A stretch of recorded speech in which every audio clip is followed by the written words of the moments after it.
in this beautiful area of the world, and I'm really happy to see so many of you, some of which I have never met in person. So Carlos, finally, we made it. So thank you also for the first keynote speaker for giving us this really broad introduction, and so I can now dive deeper into the marketing applications. All right, so let me start with asking you how you feel about AI these days. It seems to be a pendulum that swings quite a bit between hype and panic, and I'm asking myself every day, okay, what is my state today?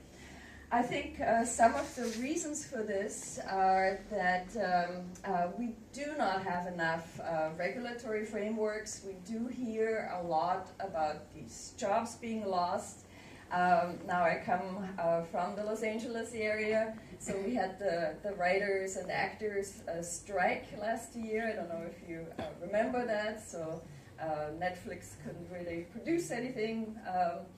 So finally they have a contract that really addresses AI, and I think we will see more of that happening. So that contributes to the panic. I think also in the beginning, when we were interacting with ChatGPT, it had a very uncanny way of responding sometimes. I don't know if you remember the New York Times article about Sydney. And I think it's also our human intelligence that is playing a part here, because we are very attuned to interpreting interaction as something that is human. And so I don't know if any of you are cybernetics fans, but Gray Walter developed in the early days of machines a very simple feedback system. He called it a tortoise because it kind of looked like one. And the simple feedback mechanism that he built into these little machines was a light source and a light detector. And so when he had more than one tortoise detecting and emitting light, they actually started moving, and it looked like they were dancing. And so people were actually thinking that they were intelligent, that they had human qualities because they were reacting, right? And so with AI, it's just an evolutionary thing that we have learned. If something reacts to us, if something has a voice, that means it's human, right? It has human qualities. So all that contributes a little bit to that panic that we keep seeing. Now, in terms of the hype, Gartner has finally brought out an AI-specific hype cycle, and it's telling us that generative AI is actually past the hype.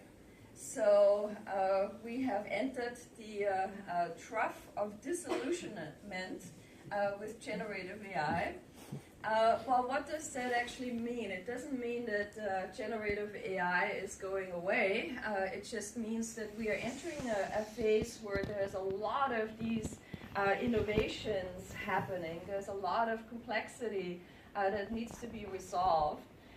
You also see that there's a lot of other things that are happening, right, in the AI space. So it's not just generative AI.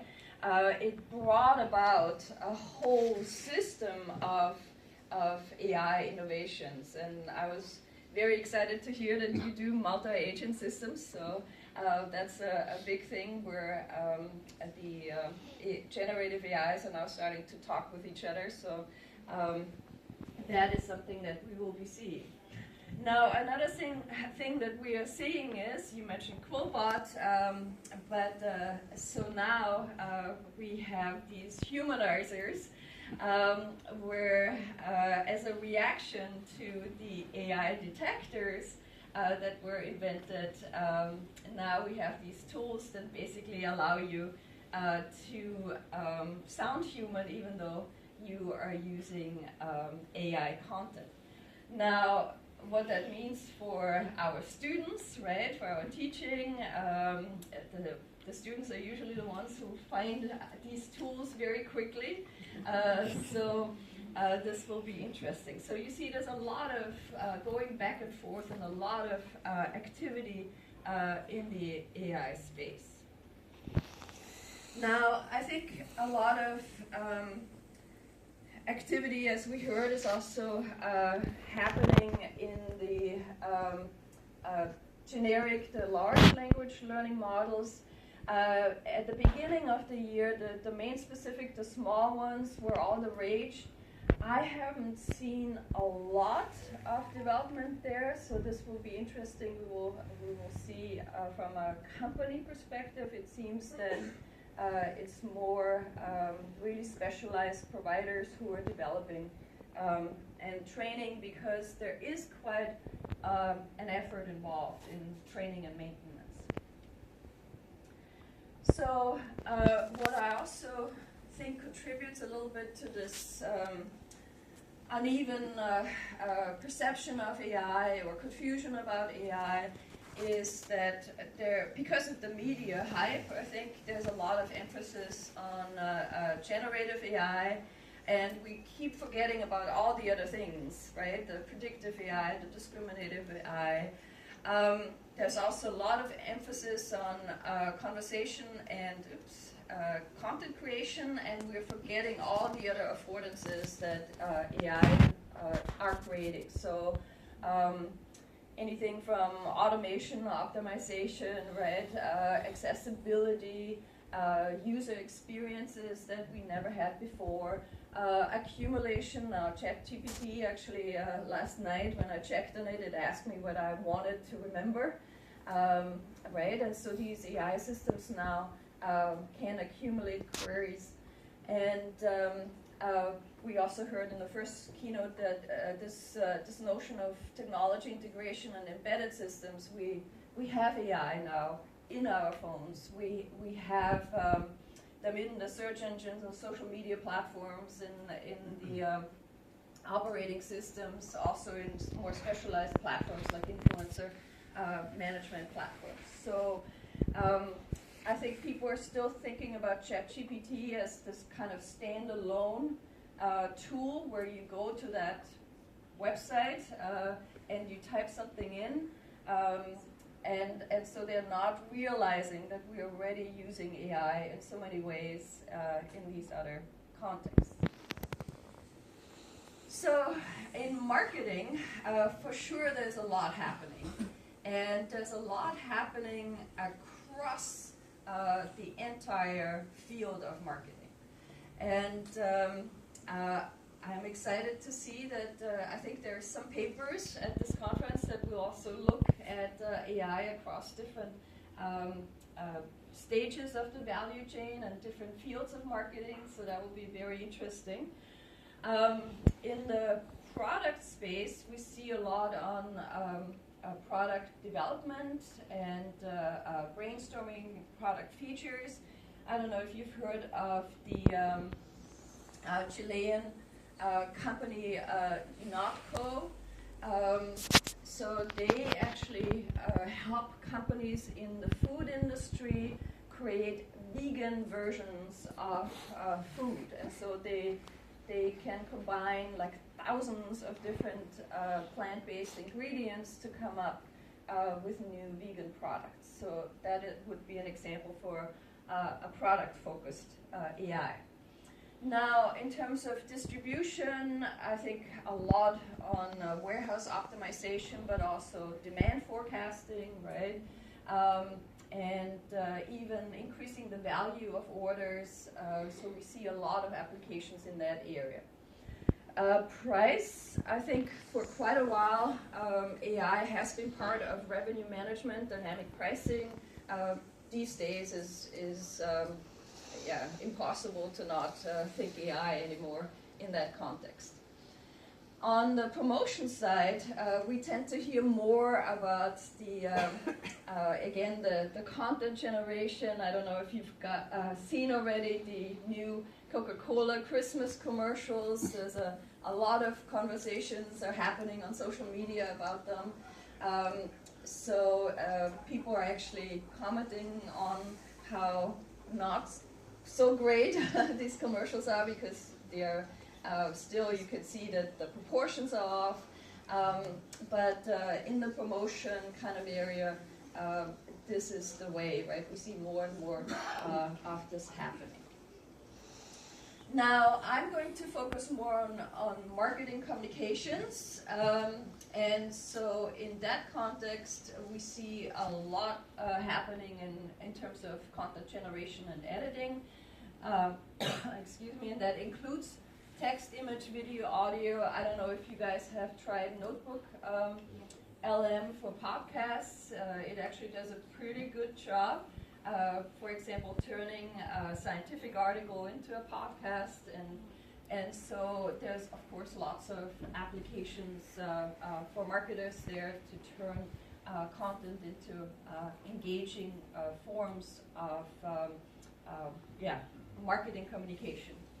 Content personalization, content moderation, we keep forgetting that often, a lot in terms of customer experience and support, social media monitoring and insight generation, campaign management and measurement, lots of tools that use AI, media relations. Now, you heard I'm actually based in more of a public relations kind of research center, so understanding what journalists, what media outlets are producing, and how to adjust our press releases to actually cater to the needs has become a big topic.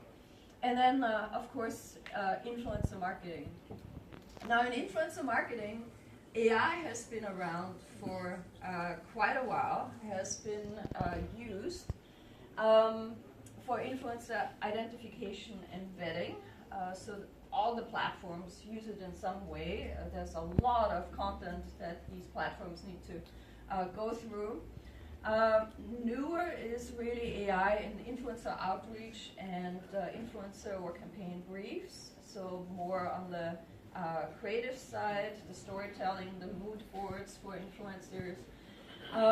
But then also performance measurement and influencer compensation. So we see more performance-based campaigns in the influencer marketing space.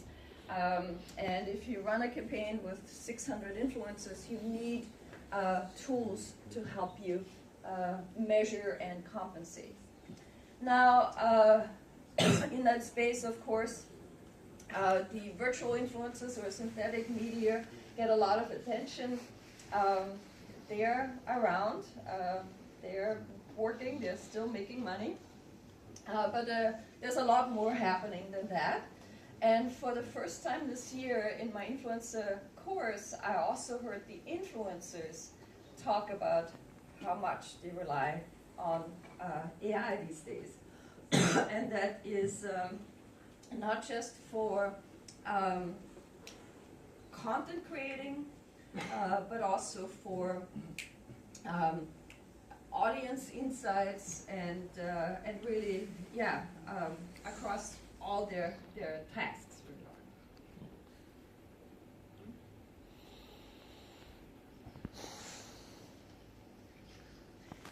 So, in the tourism space, where I do a lot of my research, we see a lot of AI being applied for translation. Obviously, tourism deals with a lot of different customers, a lot of different languages. And boy, do they need AI for translation. I was recently in Italy, and the hotel menu actually said that we were going to have goldfish for dinner. And so we were all a little bit nervous about that. It turned out that they had just literally translated the Italian name of the fish, and it was just a normal fish. But yes, that was a little scary, right? So yeah, maybe it will take away that experience from us, but I think it will also resolve a lot of problems in tourism. Now in this context, we now even have tools that translate whole websites. So if you think about the type of content a tourism bureau or a hotel would have, these tools can now provide really fast translation services. I also hear from a lot of tourism providers and hotels that they are working with chatbots and voice assistants. So there's a lot of startup companies coming up in that space that are doing this kind of work. Really, this is about customer experience and customer service and support. And in that context, also guest messaging, that's become a big topic in the hotel space. Now, in terms of trip planning and travel itineraries, we see more and more of these popping up. It's interesting, I'm sure Mariana will feel the same way. We've been talking about recommender systems in tourism for 25 years. So now this is the newest iteration of that. We'll see. It's all great. I mean, some people are saying it works really well. You can actually get a pretty good itinerary. My friend was here on I think it was on a smaller island of the Azores, though, where she had everything planned out, and then the rental car person was out for lunch and decided not to come back even though they were texting, and so there's still that human element, right, that you can't really change. Now, in marketing research, I see a lot happening in the synthetic data kind of context. Now, synthetic data was created really to help support the training, right, of these machine learning applications, because they need a lot of data, and the applications, well, the programmers were running out of data. But since then, people have actually started to appreciate some of these aspects of synthetic data beyond just the training aspect. Now, they are great because they're not subject to privacy concerns, right? Because there's no real human behind them, so they are easy shareable.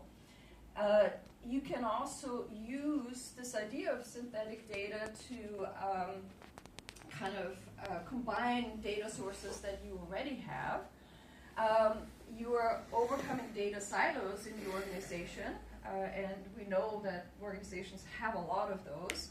But you can also combine your proprietary data with external data sources, so open data, government data, and so a lot of companies are starting to look into this because it provides a lot of advantages.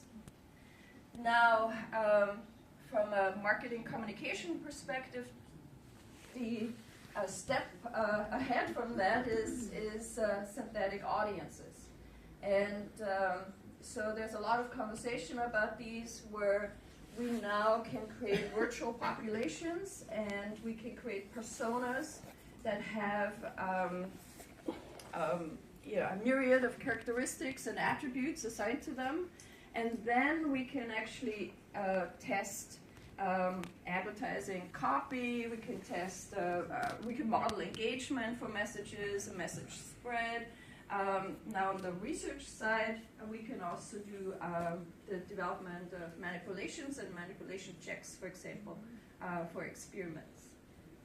Now, in the survey area, I have seen some companies promoting this as basically you don't need to buy a sample anymore, you can just buy our synthetic audience and they will take your survey and you will get results. Yeah, it's not there yet. There is some research being done now that really shows this is not a great idea. It's great for the testing, but not for actual survey research. Yabble, for example, is one of the platforms that provides this. Marvin is a platform that actually helps with analysis. So data analysis is something that where AI is actually helping marketers a lot. Again, Marvin claims that it can do qualitative research. A lot of the qualitative research platforms like MaxQDA are adding AI features as well. Now, I have to say, I'm not convinced. It's great if you have open-ended questions in a survey where you need a quick overview. But my husband and I are actually writing a paper right now on AI for ethnography, and so stay tuned. We have some information for you there. It's a great tool for some things, but it will not replace that kind of qualitative insight. Human intelligence is needed for that.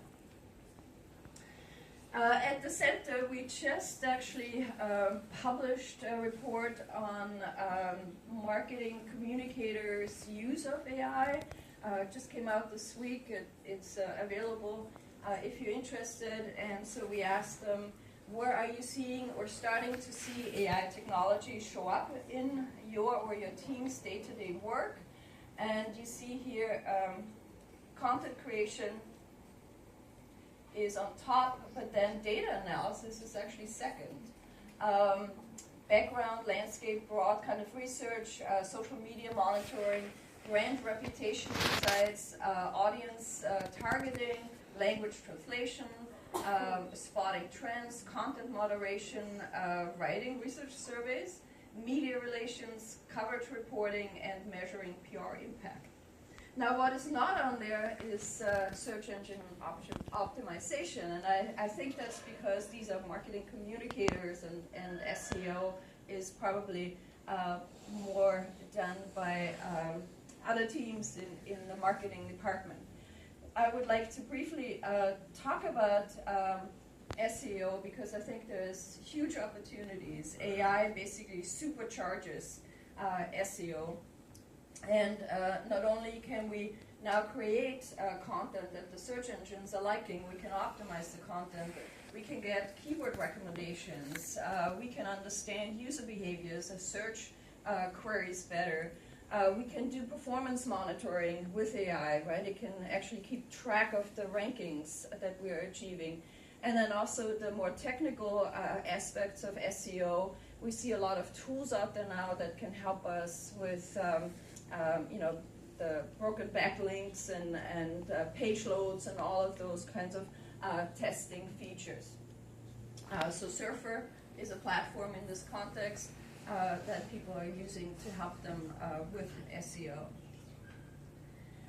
So SEO, if you think about it, is a form of algorithmic labor. And I don't know if you've heard that term, but algorithmic labor is seen as labor that is either directed by algorithms. So if you think about Uber drivers or influencers, they are very much, what they can do on platforms is very much a function of the algorithms.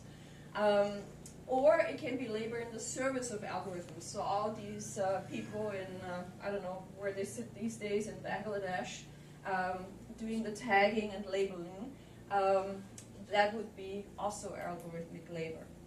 Now, I think we now see also this algorithmic labor on the sides of the consumers. We recently did a study on Gen Z and how they interact with social media, and they spend a lot of time customizing their feeds. So they have a model, a mental model of the algorithm, right? And they're trying to like or not like certain things in order to optimize their content. We see it with influencers, so they are adjusting the content that they're producing based on the algorithms. But we also need to think about marketers, right? And what kind of algorithmic labor they are performing as well.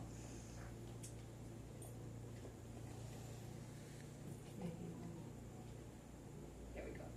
So from search engine optimization to AI optimization, then what does that mean? Now, search engine optimization is very much about pleasing the search engines and working with the search engine algorithm, right, to achieve visibility. Now, AIO then is about ensuring that the AI tools will display your content, will correctly interpret prompts, and will provide on-brand answers.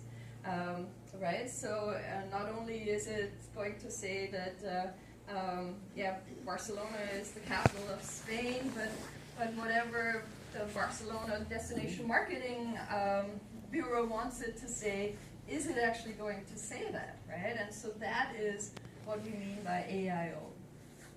And so marketers are now performing for both human and algorithmic audiences. I think I've been talking too much. I don't know. So, if you're familiar with the two-step flow theory of communication, a very old theory, right? We've always had some person or tool sitting in the middle between marketers and customers or consumers. We traditionally had opinion leaders that were kind of curating and translating messages. Then we had the journalists, so the marketers had to do media relations to please them. We had the search engines, we have the social media platforms and their algorithms, latest edition, the influencers. But now we really have AI also mediating this relationship between marketers and consumers.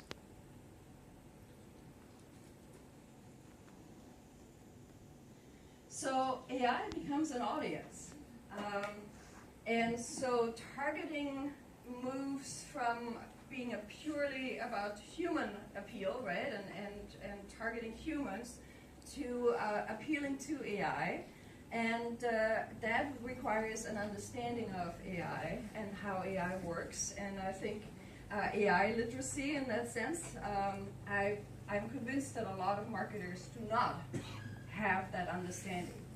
And AI is not about passive retrieval of content, right? So you have to understand where it gets its data from, how it actually reacts to prompts, and how you can ensure that it will say the things you want it to say.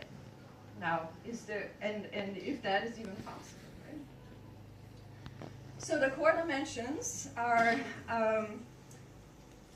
really the basics of SEO applied to AIO. So from structured data markups on web pages and everything we know about SEO. But then also specific things like content hub creation. For example, having a frequently asked questions section on your website. Because AI likes that in terms of data. Now AI is enabled to search the web now.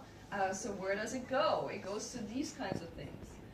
The business listings, the Wikipedias. I don't know if you guys have an Alexa at home. She likes to provide Wikipedia, right, answers. So as a marketer, are you on Wikipedia? Is it saying the things you want to say about your company? You also need to make sure that you update legacy information. So there might be old stuff out there online about you, about your brand. You need to fact check public data sources. You need to think about using diverse content types, because these AI tools now, they do voice, right? They show images. So is content available for them to use? And is it optimized for kind of conversational queries? And really, it's also about embedding AI solutions on your website, for example. So custom chatbots. If you train a chatbot, that will also help other AI tools. Collaborate with AI developers if you can. I don't think a lot of marketers will be developing their own, and so it's also monitoring brand representation by AI. Instead of just social media monitoring and search engine ranking monitoring, you now have to monitor AI as well. So, you see here that ChatGPT, right, has been very careful in terms of its answers, and it will never give an opinion, never actually take a side. And so from a marketing perspective, this is hugely frustrating if you want people to come to the Azores, right? Because a question like this, it will say, well, it depends. Both are beautiful places, right? And so this is what we will have to be dealing with from a marketing perspective. So to conclude, I think marketers are really facing a little bit of an AI dilemma. And if you want to read more about this, this is actually something we published in the Journal of Marketing, a short commentary. Yes, there's a lot of opportunity, but they're also losing control. And marketers do not like to lose control over the brand, right? And they want to stay on brand. They have, even with influencer marketing, it's always like, okay, we have to protect the brand. How will they do that in the AI context? So yes, it's empowering, but it's also enslaving in a way. If you think about social media platforms, we saw the same thing happening, where the commercial aspects of the platforms are not always working in the interest of the marketers.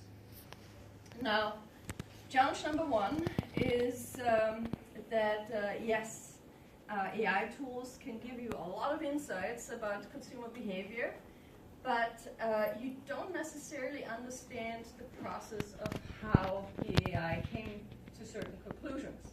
And so companies like Netflix, for example, they have very good predictive algorithms to understand what people want.